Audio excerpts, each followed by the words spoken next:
Después de esta intervención de los profesores de la Universidad Europea, vamos a dar paso a una intervención muy internacional. Hemos tenido ya una intervención internacional con los profesores de Portugal. Ahora vamos a tener otra intervención internacional, esta vez en lengua inglesa. Tenemos una comunicación de una profesora, de la profesora Lidia Chávez, que es Professor of Journalism en la Berkeley Journalism School. Ella no ha podido venir, pero ha enviado una comunicación, bueno, pues exactamente igual que cualquier otra comunicación. La ventaja es que yo puedo relajarme y no tener que estar pendiente del reloj, ni de los minutos, ni del tiempo que falta, porque esto es enlatado, tal cual. Confiamos en que funcione, vamos a probar a lanzarla desde aquí. Si no, la lanzamos desde otro ordenador donde sabemos seguro que funciona, pero vamos a probar a lanzarla desde aquí. Como se ve enseguida, si sí o sí. Good afternoon. I'm Lydia Chavez. I'm a professor at UC Berkeley's Graduate School of Journalism, and I am also now the editor of Mission Local, a hyper-local or local site that covers San Francisco's Mission District. I'm going... Por si acaso. Sí, por si acaso voy a dar un poquito de contexto de esta comunicación. Lidia Chávez es la directora de Mission Local. Mission Local, que es esta primera pantalla que tenemos aquí a la izquierda, es un proyecto periodístico que surge vinculado a la Escuela de Periodismo de Berkeley, que además ya saben ustedes que es una graduate school. No tienen estudiantes de grado, sino que son estudiantes de posgrado. Surgió de esa manera. Lo que cuenta Lidia, la profesora Chávez en esta comunicación, es el desarrollo de ese proyecto junto con otros proyectos y cómo desde hace un año aproximadamente ese proyecto vinculado a una escuela de periodismo originariamente se ha convertido en un medio independiente. Entonces este es el contexto de la comunicación, si quizás sí sea bueno dar esta visión global. Perdón por la interrupción, pero continúo. I'm going to talk to you about our experiment in Berkeley with hyperlocal sites. And this is a story that has two chapters because we were, up until the June, we were part of Berkeley Mission Local, and in June we spun off and officially signed the papers in late August. But essentially from spring 2014 on, we became an independent site. So I'll talk to you a little bit about that as well. The three sites that we ended up with at Berkeley in 2008 were Mission Local, Oakland North, and Richmond Confidential. We started with 5 sites, which was too ambitious because we could not keep them all running year-round. And to be credible within the communities, we all felt that we needed to keep them running year-round. Why did we start the experiment? We started the experiment because we saw a landscape, a very difficult landscape. There were massive layoffs in the industry here that are still going on. The newspaper that I started with in New Mexico was closed, the Albuquerque Tribune. There was talk of the San Francisco Chronicle having to close. So we saw a very difficult landscape for our students, and we decided to try and prepare them for a different world, one in which they would be required to do print, video, photography, audio, and one in which they might have to be entrepreneurial and get out there and start their own site. At that point, we had classes that taught the basic reporting class and prepared our students for a print internship, and we changed those classes to each having a hyper-local site. So there was Mission Local, Oakland North, Richmond Confidential. Again, to begin with, there were actually 5, and we reduced the sites and the classes to 3.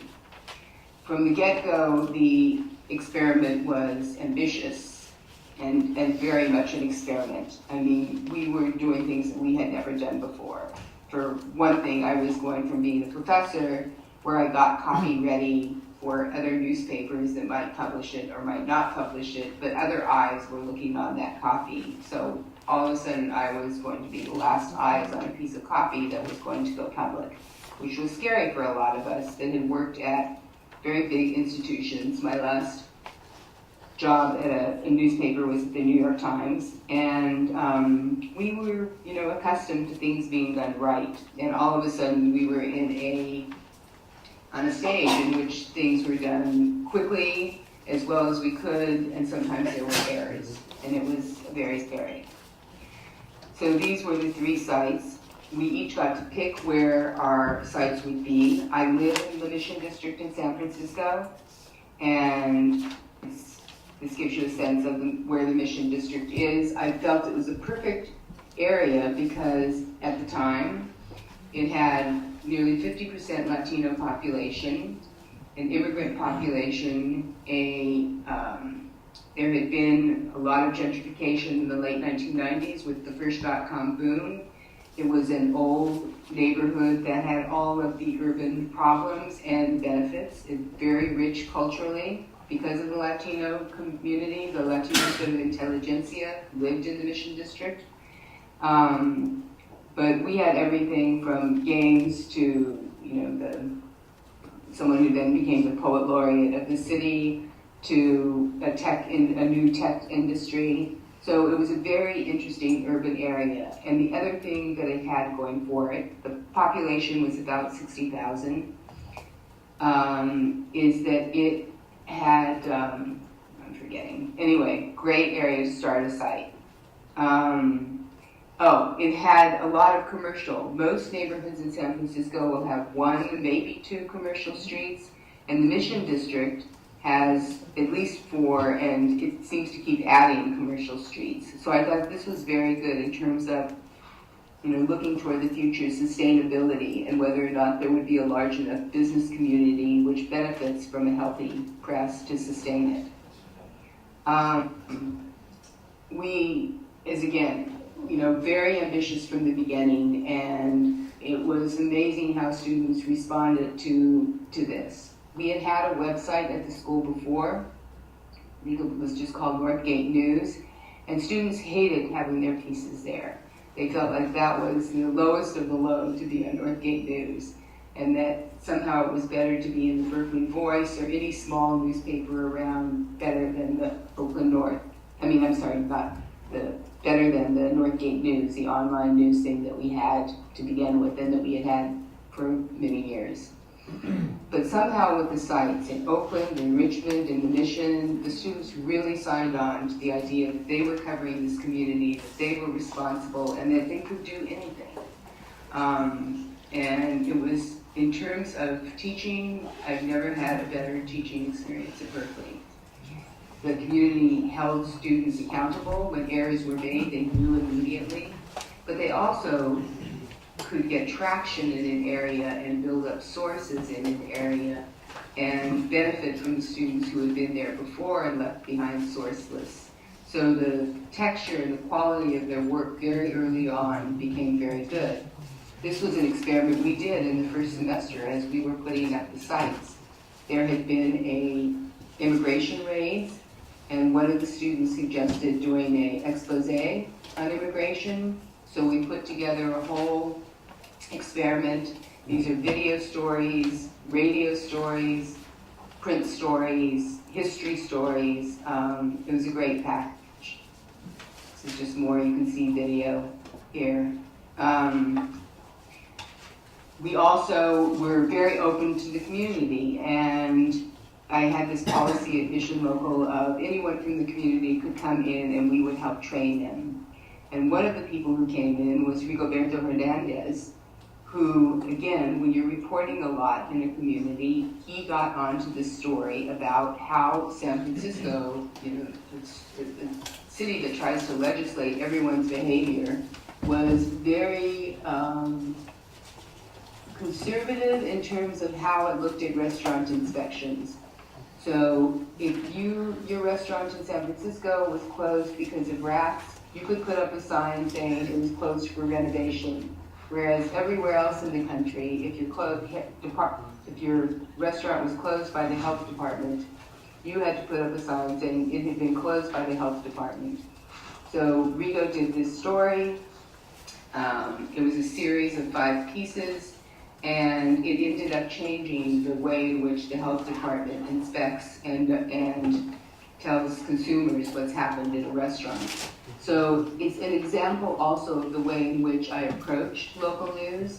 Yes, there are stories that are only the people in the Mission District would have an interest in, but there are many stories that what happens in the Mission, happens in the city, happens in the state, happens sometimes internationally. So it's a way to look at news from the ground up. And I think this is a perfect example of how doing that really benefits the storytelling. So this was a story that began with a volunteer. When I got a new class in that fall, this series ran in the late summer, we decided to try and plot restaurant inspections around the city, and we began first with the Mission District. And so we plotted, you could go up on our site, click on one of these dots, and see the health inspection from the city. The city's own website was really terrible, and you could really, it was difficult to find what a restaurant inspection was online. This was very popular, and again, these sites were ambitious. So when I saw how popular this was, I thought, let's do it for the whole city.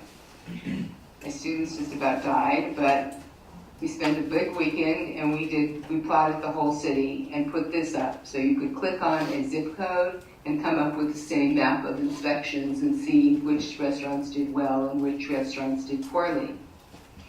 We also at Mission Mobile had an open policy about collaborating with other classes at the university. There's a wealth of intelligence within the university. And we collaborated, we were the only ones to collaborate with an undergraduate geography class that was doing mapping. And it was looking and mapping in a place and trying to really give viewers a different idea of what was happening on the ground. So this is one of the maps that came out of that. The red and the blue are the areas of gang injunctions, where members of the gang cannot be caught, and if they are, they're sent back to jail, or charged or put on probation. But what she did was plot all of the new hipster bakeries that were around in the gang injunction. So to give people a different sense of the neighborhood that they were going to and the edginess of the neighborhood that they were going to. And just to think about geography differently. We did a lot of different kinds of outreach, and again, very experimental. There's a lot of graffiti in the Mission District. So we did an experiment of producing some wheat pasting, doing some wheat pasting ourselves, and putting them up, but also cueing this and with the code to a story about whether or not this is legal. And this is something that politicians, that candidates, that organizations, that as you can see, boxers do in the Mission District all over. And our piece looked at the legality of this, and we tried to draw attention to it and to ourselves by doing wheat pasting ourselves. That was a lot of fun. We also began, because nearly 50% of our population is an immigrant population, and we were bilingual from the spring of 2009 on. We also felt like there are a lot of older immigrants or even middle-aged immigrants who may have a computer at home for their children but do not feel comfortable on it. And so we started putting out a print edition to reach those people. And it was very successful. We did reach people. It was great to see things like this. But it was, an experiment to try to end the digital divide. So all of the materials that we put out were bilingual. We put out a food map that was bilingual. We put out an experiment of Mission memories, because the Mission is going through, and was even at that time, gentrification. And it's a fairly disturbing and unsettling experience for any long-term resident. But we found that two things sort of bridged the communities. One was everyone here has an interest in food, And the other is everyone has an interest in history and the history of the neighborhood, which is really rich. So we put together this, my mission was a history project of different people's memories of the mission or favorite places, and it also had a lot of maps in it. We did outreach. To get our name out there, we stamped our mission local on the bags of a popular taqueria, and then they used them to put their takeout orders in. So again, ambitious, a lot of experimenting. We also put together a history map, a history app, iPhone app on Mission District history. So here's just more of our outreach. The experiment was, very successful in terms of readers. At the beginning, it was very tough. We had, in the first year, an average of 3,209 uniques. And, what we found that spring, there was a big news story with American Apparel moving in. And we were all over that story. I remember at one point a student saying, she's tired of the story. And I said, you know what? Our readers are not. We have to think about new ways to report on the story. And we did. The coverage was great. And our traffic started to go up. And I think that story and the way in which we handled it really put us on the map. Our monthly uniques went up to 56,000. You can see in 2011 they stayed pretty steady. 2012 they took a jump to 69,000. This is average a month. So we were going from 100,000 to, I think we, at that point in 2012, only went down to about 50,000. And then you see in 2013 we took a drop. 2013 was really a shifting point for us. We got a new dean in January. I was actually on sabbatical in London. I took a year of sabbatical that I had been delaying for 5 years, and really went to study art history and just to use my brain in a different way. And when the new dean arrived, he was not that happy with the hyperlocal experiment. I think he viewed them as costly.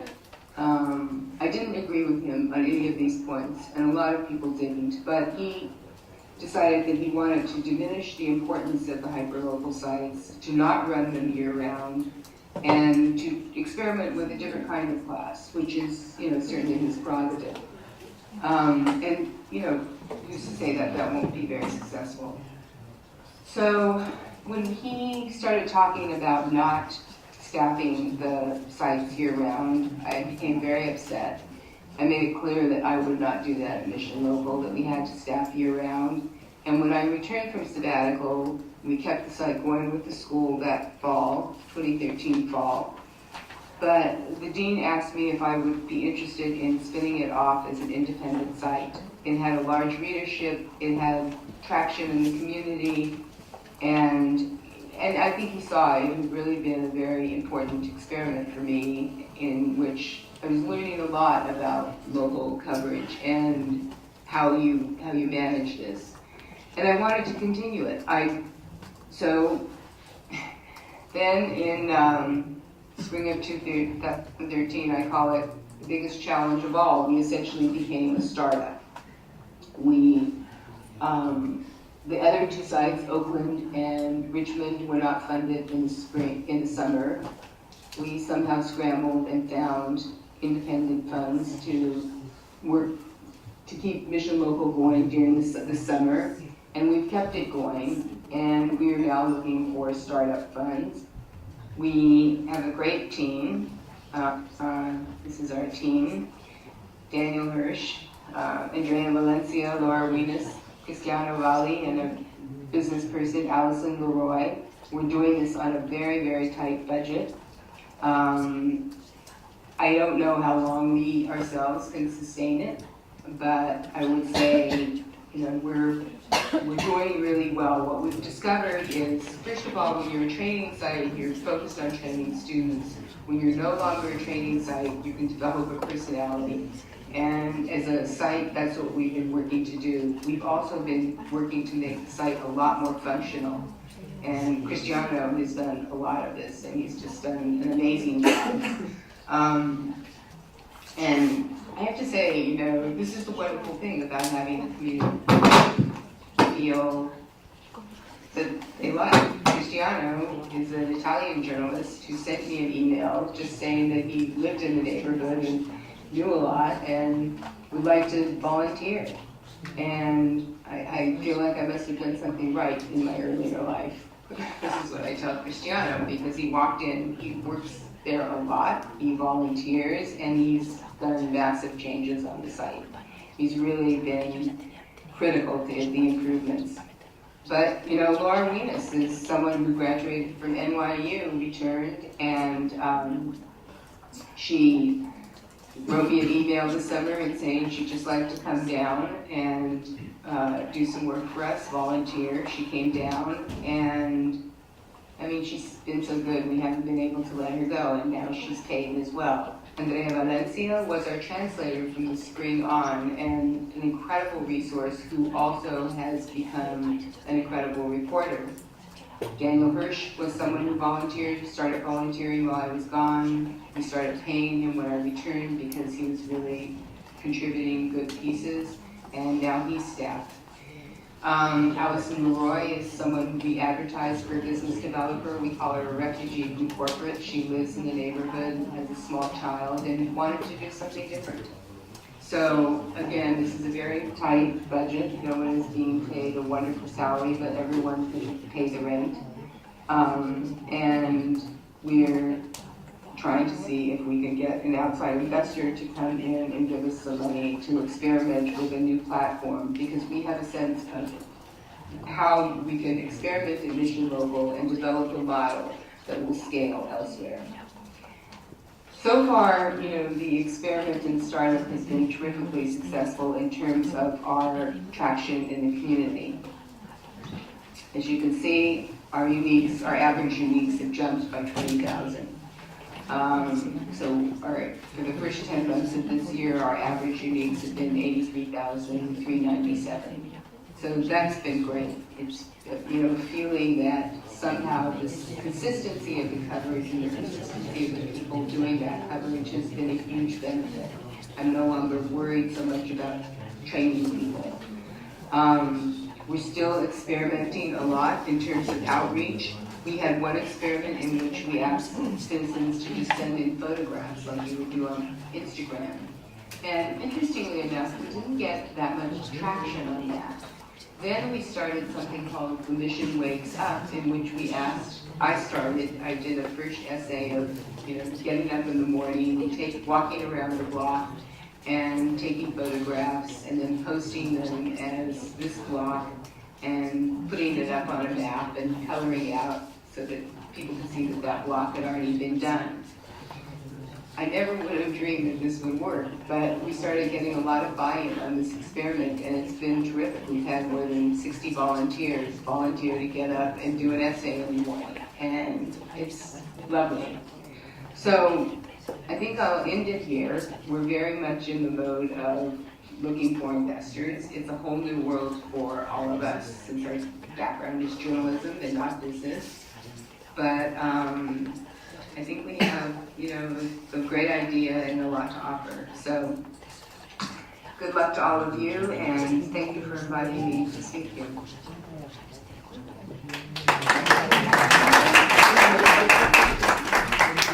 Ya le haremos llegar de algún modo un aplauso, y si alguien tuviera preguntas sobre esto también se las podríamos hacer llegar. Pues vamos entonces a dar paso a la última comunicación de la tarde y del congreso. Llegan ellos, son los profesores David Lavilla, Sergio Luis López, de la Universidad de Madrid.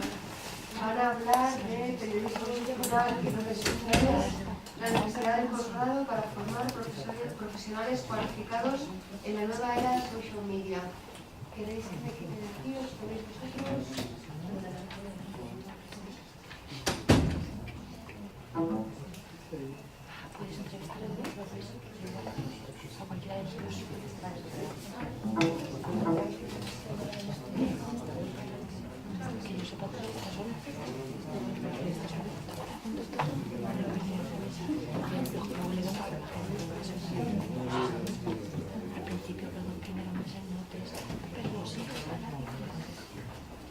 Buenas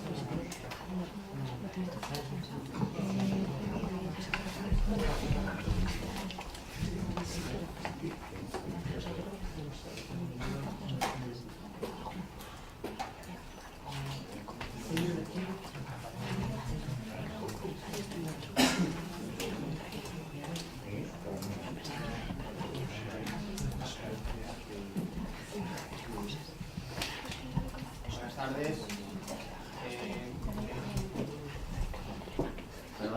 Buenas tardes. Tanto Luis López como yo somos los encargados de dar la última ponencia y esto supone muchísima más responsabilidad porque estaréis casi dormidos todos, así que lo intentaremos hacer de la manera más rápida sin que se note, de verdad.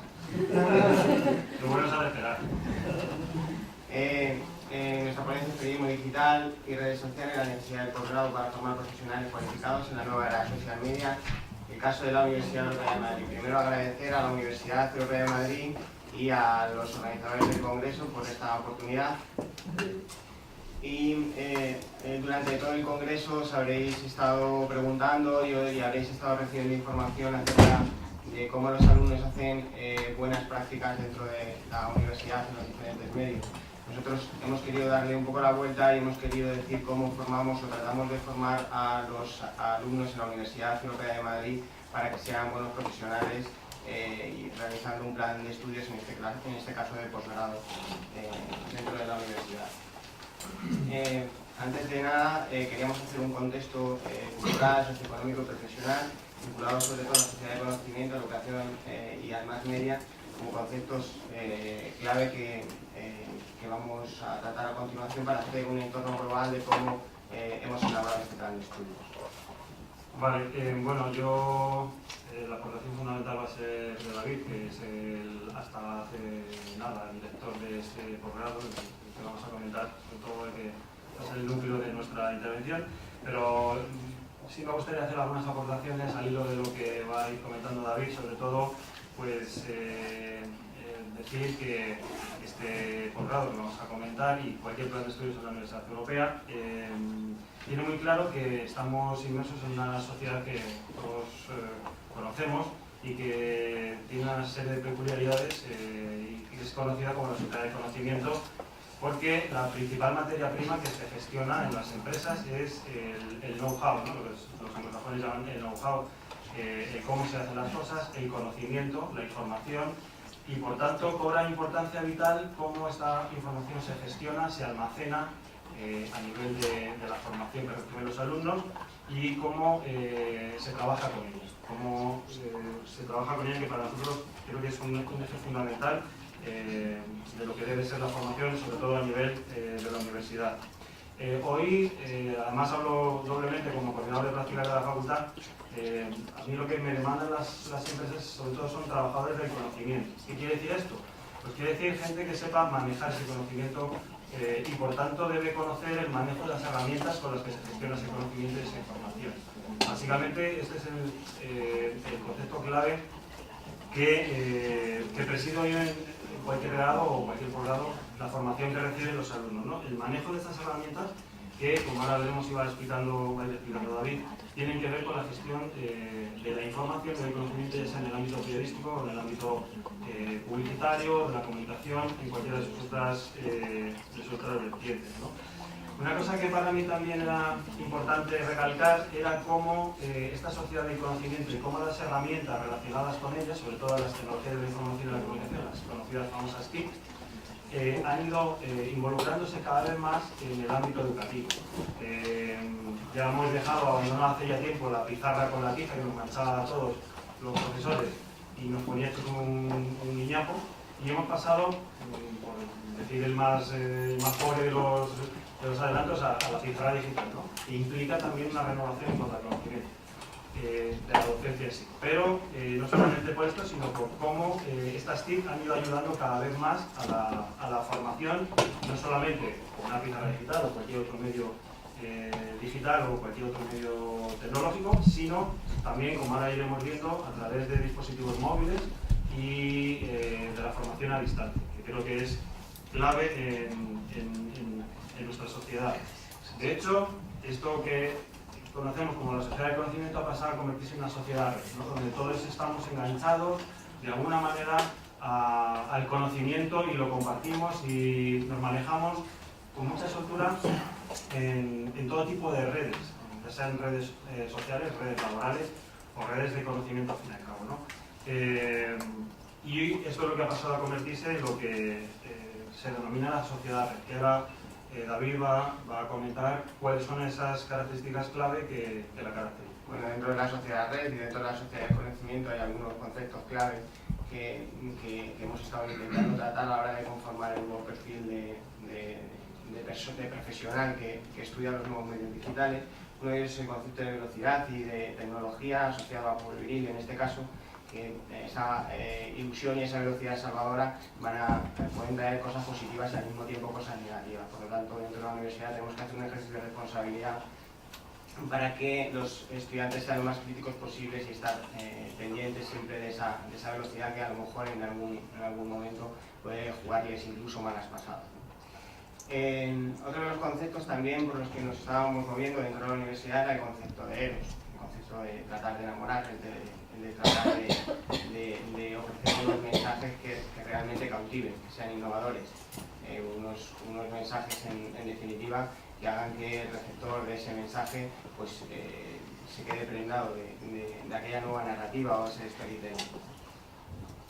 Un storytelling que viene vinculado fundamentalmente con otro concepto, con el concepto de ser móvil. Y traigo aquí una cita de Mauricio Ferraris de su obra ¿Dónde está su ontología del móvil? Que dice: ¿eres tú, amor mío? Y dice: no, soy su marido. Ese es el asunto, ¿no? el saber directamente que también es una sociedad de engaño, no es una sociedad de pillería. También otro de los conceptos en los que nos basábamos dentro de la parte de la realización de ese nuevo profesional digital dentro de la Universidad Europea de Madrid, el concepto al hilo del ser móvil de la sociedad celular, ¿no? Y aquí recogíamos fundamentalmente a Sigmund Bauman, lo que dice que los celulares ayudan a estar conectados a los que están a distancia y también ayudan o permiten a los que se conectan mantenerse a distancia. En definitiva, igual, recogiendo las mismas palabras que por Virilio, la velocidad, la salvación, esa ilusión puede ejercernos que estemos muy cerca o de tan cerca que estemos muy lejos. Dentro de la universidad teníamos ese difícil reto, ¿no? Intentar conectar, pero intentar conectar bien a las personas. Quiero añadir, al hilo de lo que está comentando David, ayer justamente para mi tesis estoy haciendo una parte práctica y tuvimos un panel de expertos en el que colaboró gente pues, de buen nivel en este sector de las tecnologías de la información, de las aplicaciones de móvil, de internet, y contaron datos muy curiosos, ¿no? Sobre todo datos que seguramente algunos ya sabréis y no me quiero quedar sin compartirlos con vosotros. Básicamente que el parque de móviles en España alcanza cerca ya de los 26 millones de smartphones, porque el mercado de telefonía móvil prácticamente está maduro, pero de los smartphones todavía no. Se calcula que aproximadamente 26 millones de españoles ya disfrutan de un smartphone y todo lo que conlleva. Pero todavía queda un importante núcleo de población que no disfruta de smartphone, pero la renovación del parque de móviles va al ritmo aproximado de que cada año 2 de los que no tienen smartphone convierten su teléfono nuevo en un smartphone. También aproximadamente deciros que al mes hay aproximadamente unos 49 millones de descargas de aplicaciones de móvil. Quiere decir que el ciudadano, las personas de esta sociedad de red, de esta sociedad de conocimiento, están convirtiendo el smartphone como una herramienta fundamental en la comunicación, no solamente a nivel profesional, sino a nivel individual, para su ocio, para su información, para su relación social, para su relación laboral. Esto quiere decir que las aplicaciones de móvil todavía están desarrollándose y todavía van a ofrecer muchísimo juego. Quiere decir también que las aplicaciones de móvil todavía están en un mercado no maduro, todavía se están desarrollando. Por lo cual, y otro dato importante es que el usuario estamos cambiando, ¿no? Antes estábamos muy acostumbrados a usar la web y ahora estamos empezando a acostumbrarnos a la facilidad de uso que tiene la aplicación de móvil, que es más inmediata, que permite un juego mucho más directo y más rápido, eso que comentaba ahora mismo David, ¿no? De la velocidad como fundamento, como criterio crítico, ¿no? La velocidad, la rapidez, la inmediatez, Y en este sentido creo que los planes de estudio de la Universidad Europea, también los de posgrado en este caso, pues lo han tocado muy de cerca, ¿no? Bueno, el ser celular, el ser móvil, el saber manejar diferentes plataformas, eso no quita para que esa persona pueda estar desconectada o pueda estar incluso frustrada. En la Universidad Europea de Madrid, cuando hacemos los planes de estudios, hemos tratado también de seguir, por ejemplo, nuevamente a Zygmunt Bauman para poder saber en qué sociedad estamos inmersos, ¿no? Y él habla sobre la liquidez, ¿no? Un concepto clave dentro del pensamiento del siglo XXI, ¿no? Y que él viene a decir que lo que define a nuestras vidas es la precariedad y las incertidumbres constantes. Esa velocidad de la que hablaba Virilio, fundamentalmente puede ser también una incertidumbre, ¿no? Como apunta Bauman. Ante toda esta adaptación al sistema como medio, pensamos que el medio podía ser un nuevo sistema fundamentado en el prosumer. Realmente ahora nos estamos convirtiendo en el eje de la información, o sea, el propio ciudadano es un periodista. Pero claro, realmente esa prescripción, esa elaboración de contenidos hay que tener mucho cuidado, ¿no? Y hay que saber seleccionar bien las fuentes. Nosotros tratamos de distinguir a nuestros alumnos para que sepan la diferencia que existe entre ser un prosumer al uso o ser un prosumer avanzado. Nosotros pensamos que lo mejor es tener un buen concepto de la sociedad para poder ser crítico, tener un espíritu crítico ante los nuevos hechos que nos están azotando de una manera tan vertiginosa. Por eso el medio pensábamos en la Universidad Europea de Madrid que el medio necesitaba un nuevo perfil de trabajador del conocimiento. Vimos el cambio de paradigma, uno de los cambios de paradigma que han existido. Les traemos pues, el ejemplo de un documental que supongo que habrán visto todos, el Page One, de Andrew Rossi, en el que dice que el papel, entre otras muchas cosas, dice que el papel casi nos hace desaparecer y hay que adaptarse a los nuevos cambios. Nos pone dos ejemplos, el ejemplo de un periodista afamado como David Carr y otro como Brian Stelter, que son completamente opuestos. Uno es el periodista a la antigua usanza y otro es el periodista bloguero, ¿no? Lo que hizo el New York Times muy bien como estrategia es traerse al nuevo periodista bloguero para que enseñara cómo se viralizaba la información y que el periodista ya no era solamente un mero generador de contenido, sino también tenía la responsabilidad de saber difundirlos. Entonces este cambio también lo estuvimos observando dentro de la Universidad Europea de Madrid para poder enseñar bien a nuestros alumnos realmente qué es eso de prosumer y cómo se realiza esta tarea de una manera ética y responsable. ¿Qué dicen los expertos en nuestro país o en qué nos fijamos? Bueno, pues un dato que yo creo que es esclarecedor. El 85% de la demanda de empleo va hacia el campo de las nuevas tecnologías, de la información y las comunicaciones. Sin embargo, solamente el 15% de los alumnos que se matriculan en la Universidad Española están haciendo carreras vinculadas a este área del conocimiento. O sea, hay un desfase tremendo entre oferta y demanda. Quiere decir que, evidentemente, casi de cajón, el futuro de la empleabilidad va hacia donde más demanda hay de empleo de profesionales y más carencia hay de profesionales. Yo creo que el terreno de las tecnologías de la información y la comunicación en cualquiera de sus ámbitos, aplicado por ejemplo en este caso a los mass media o al periodismo digital y las redes sociales, yo creo que es fundamental porque va a preparar a un nicho de profesionales que tienen una demanda muy alta en el mercado. Por tanto, ¿qué dicen los expertos? Pues que se demanda profesionales que sean capaces de trabajar con la inmediatez, con la rapidez, con la movilidad, ¿no?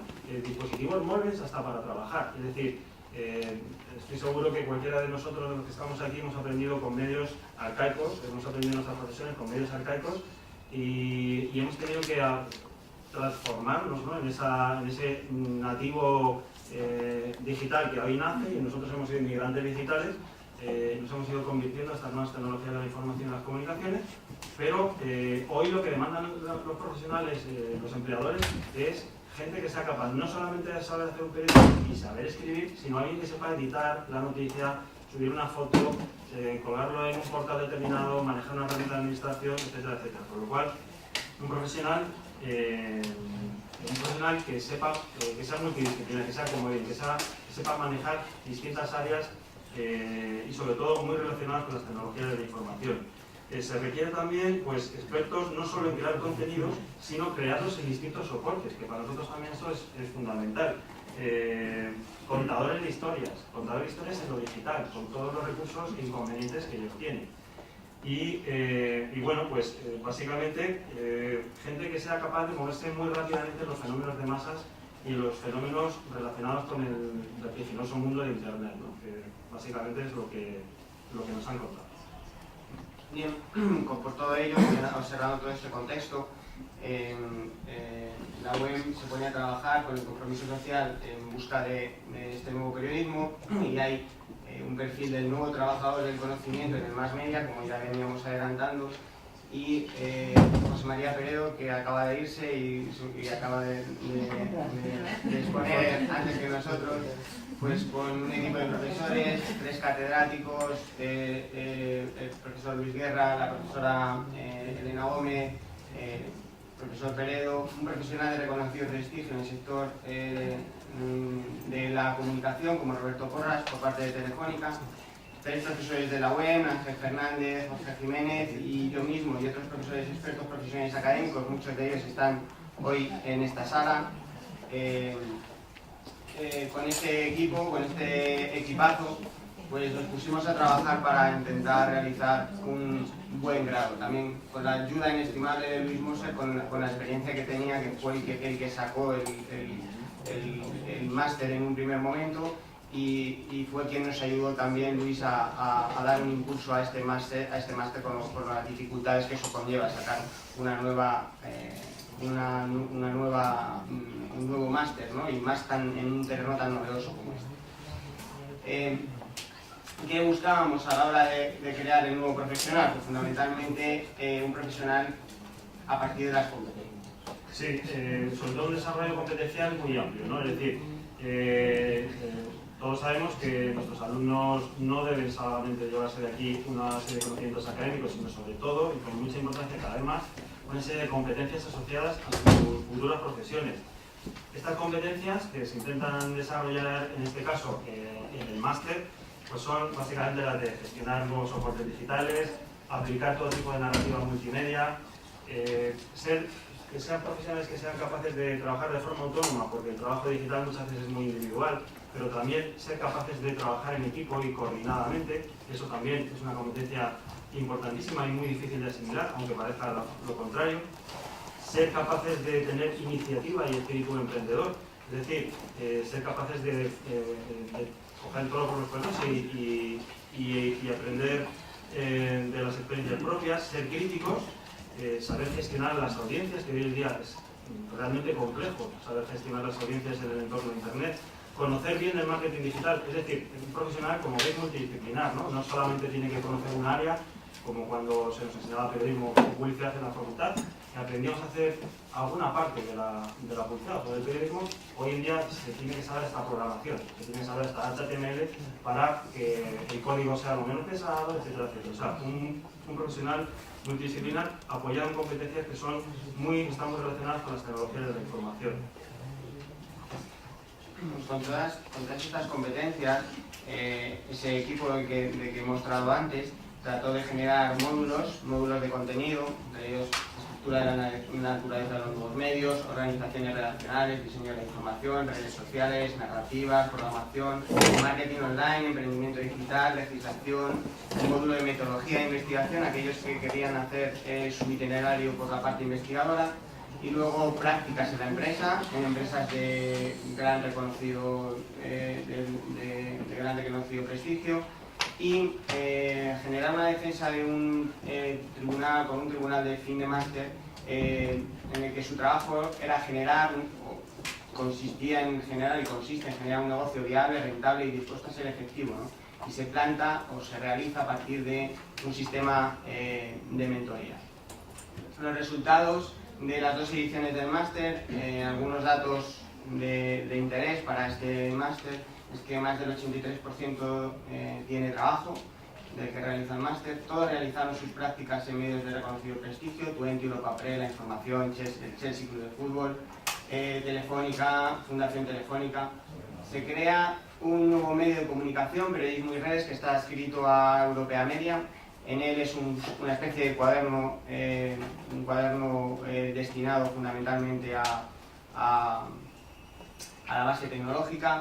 Se realizan informes y estudios de gran calado mediático, entre ellos el informe Twitter, como Trending Topic, salimos en diferentes medios de comunicación, hicimos una acción bastante importante, y eso dio calado al máster.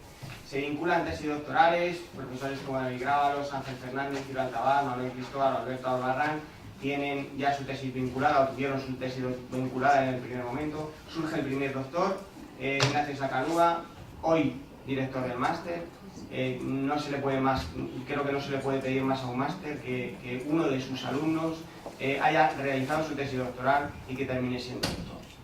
Se realizan publicaciones y ponencias en congresos y se vinculan partners y líderes del sector a este máster.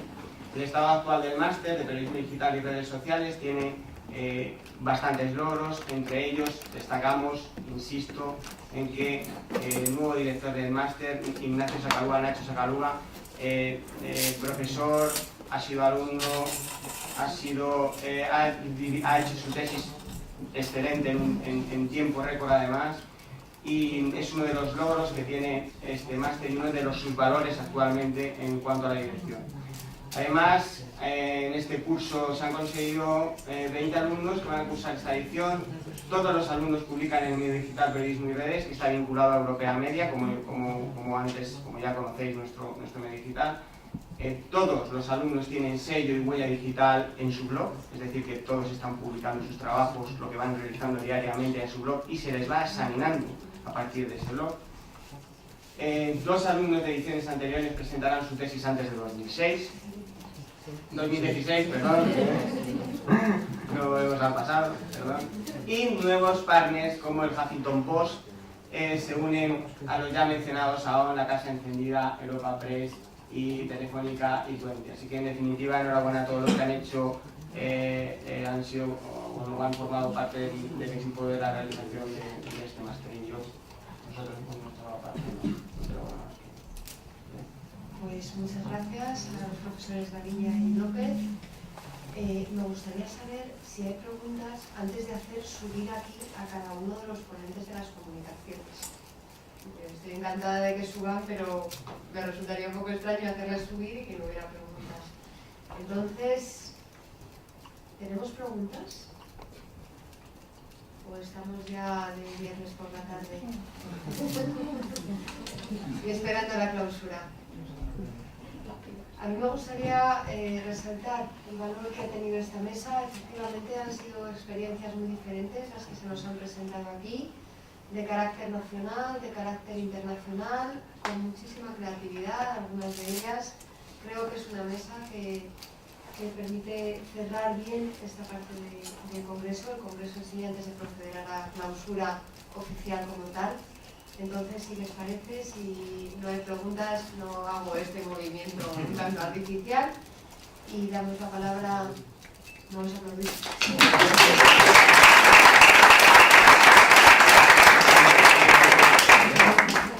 Y damos la palabra al decano de la facultad para que clausure el congreso.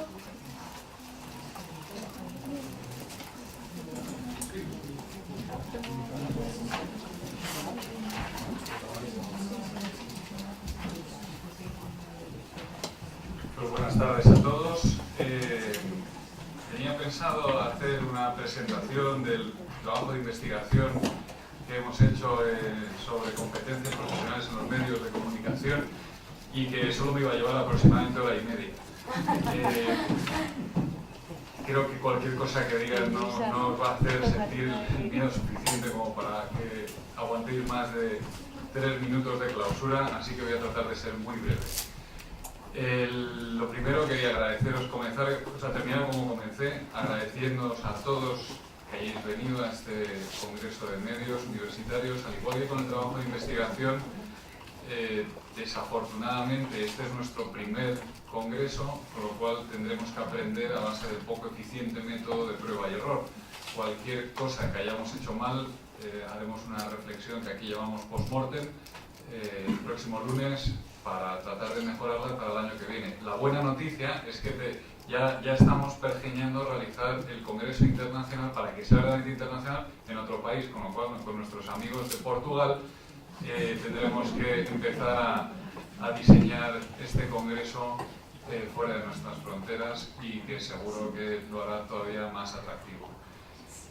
Yo, desafortunadamente, no he podido estar en algunas de las ponencias, mis disculpas por ello, pero me consta que han sido todas verdaderamente interesantes y completamente alineadas con el objetivo que teníamos con el Congreso. Así que, aparte del ejercicio de autocrítica que hagamos a partir del lunes, tengo que trasladaros que estamos, y desde luego yo estoy particularmente satisfecho del nivel, de la profundidad y del impacto que han tenido todas las presentaciones y las ponencias que aquí se han hecho.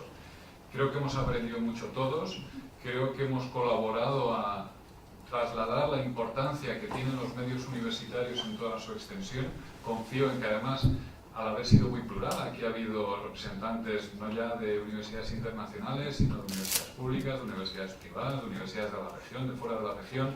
Hemos hablado de radio, de televisión, de periodismo, de periódicos, digitales, no digitales, hemos hablado de todo tipo de competencias asociadas al aprendizaje en estos medios. Yo creo que hemos aportado nuestro granito de arena a reforzar la idea de que el aprendizaje en los medios universitarios es fundamental en este entorno cada vez más cambiante, y si eso no queda claro, pues quedará claro una vez que publiquemos el documento que resumirá, bueno, no que resumirá, sino que incluirá todas las presentaciones y ponencias que se han hecho aquí durante estos 2 días. Vaya por delante mis disculpas por cualquier cosa que no haya podido salir bien o que no haya estado a la altura de vuestras expectativas. Confío en que este congreso, esta iniciativa que hemos tenido este año, la repitamos todos los años. Ahora tendremos que hacer de nuevo el análisis, que hagamos ver qué cosas se nos han quedado fuera, qué áreas de investigación debemos desarrollar, qué propuestas podremos plantear para el año que viene, las hagamos en Portugal o no. Y no me queda nada más que agradecer verdaderamente el esfuerzo que ha tenido todo el comité organizador, por supuesto el comité científico, el comité organizador. Aquí se han representadas varias personas que han tenido especial impacto. Gracias Javier, gracias Chema y luego gracias Rosa, porque creo que habéis estado absolutamente en el eje basilar de la creación de este congreso. Y como ya empiezo a ver caras de susto, porque los que me conocen saben que o lo hago muy breve o me lanzo. Entonces si me lanzo ya empiezo a crecer, empiezo a ver, veo que el público estáis ahí absolutamente desplegados y les podría contar cualquier cosa. Me ha hecho mucha ilusión desarrollar este congreso de medios. Sabéis que los laboratorios son una parte fundamental de nuestro modelo académico. Me ha hecho mucha ilusión también comprobar que ahí fuera para vosotros también lo es, y que hay gente que hace las cosas muy bien y de los que tenemos muchas cosas que aprender. Espero que las sepamos implantar con efectividad.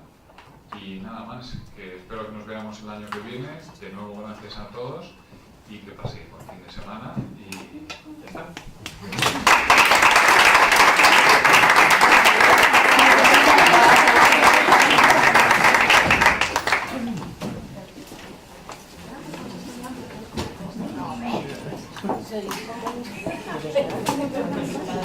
¿Por qué?